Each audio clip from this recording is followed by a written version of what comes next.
kako privatizacije izgledajo pri nas še posebej, pa tako vemo. Praktično ne poznamo dobrega primera privatizacije, ki bi zares bil koristen za podjetje, ki bi bil koristen za te, ki so v podjetjih zaposleni, ki v podjetjih delajo.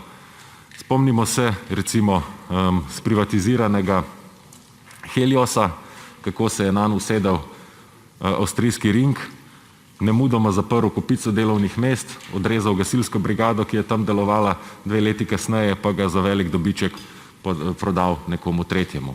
Ali zgodba recimo iz finančnega sektorja, NKBM, ki jo je država reševala z milijardami javnega denarja, prodala ga je za 250 milijonov evrov in v trenutku nakupa te banke je bil, mislim, da je bil sklad Apollo, tisti plenilski predatorski finančni sklad, ki se je polastil NKBM-a, je instantno zaslužil. Samo za tem, da je za male pare do dobra kapitalizirano banko kupil.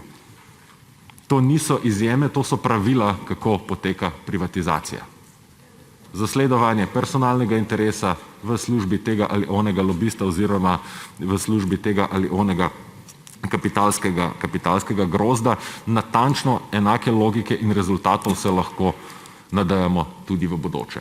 Zapiranje delovnih mest, selitev razvojnih oddelkov, stopnjevanje socialnega dumpinga, to je demografski sklad in upravljanje državnega premoženja, kot ga prinaša SDS.